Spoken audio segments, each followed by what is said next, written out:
أفادت خلية الأزمة بوزارة الشؤون الخارجية بأن إحدى الشقيقتين التونسيتين اللتين تم الإعلان عن وفاتهما في الهجمات الإرهابية الأخيرة التي ضربت العاصمة الفرنسية باريس ما زالت على قيد الحياة، وهي في غيبوبة وفي حالة حرجة. وأضاف المصدر ذاته في تصريح لوكالة تونس أفريقيا للأنباء أن تونسيا مقيما بفرنسا أصيب أيضا في هذه الهجمات وهو يخضع الآن إلى عملية جراحية. والجالية التونسية وبعد هذه الأحداث قد تنتاب بعض أفرادها مخاوف من استهدافهم كمهاجرين ممن قد يخلطون المفاهيم. ككل الجاليات العربية والأجنبية في فرنسا، تتعايش الجالية التونسية مع النسق المتسارع لتطورات ملف العملية الإرهابية في باريس، وسؤالهم: هل سيكتفون بدور المراقب لما ستؤول إليه مستجدات الملف، أم سيستهدفون كمهاجرين على الأقل ممن يخلطون المفاهيم؟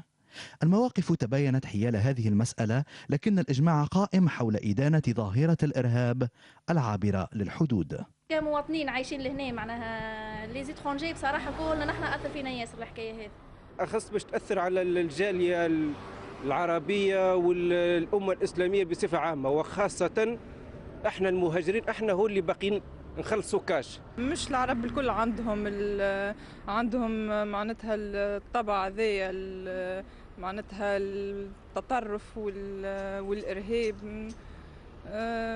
حتى هما نتصور عندهم متطرفين وفي دياناتهم السلطات الفرنسية أبدت من جهتها صرامة في الإجراءات التي ستتخذها في إطار محاربة الإرهاب على أراضيها، لكن بعض الأصوات السياسية ارتفعت تنديدا بسياسة الباب المفتوح التي تنتهجها فرنسا، واعتبرت أن ما حصل من اعتداءات ليس إلا انعكاسا لذلك، وهو ما قد يثير مخاوف بعض المهاجرين من دفعهم لضريبة هذه العمليات الإرهابية في المستقبل. سيستفيد كل من يدعو إلى التضييق على المهاجرين والتضييق على المسلمين في فرنسا. نحن كجالية تونسية مندمجة اندماجا كليا في المجتمع الفرنسي على مستوى المثقف وعلى مستوى العامل وعلى مستوى المرأة وعلى مستوى الطفل وعلى مستوى الطالب. هجمات باريس الإرهابية قد تنعكس نسبيا بالسلب على صورة المهاجرين، خاصة لدى مؤيدي الأحزاب اليمينية. شق سياسي من المتوقع أن يعتمد على ملف الهجرة كوقود لحملته الانتخابية في ظل استعداد فرنسا لإجراء الانتخابات الإقليمية الشهر القادم. وسيم الدالي للتلفزة الوطنية التونسية، باريس.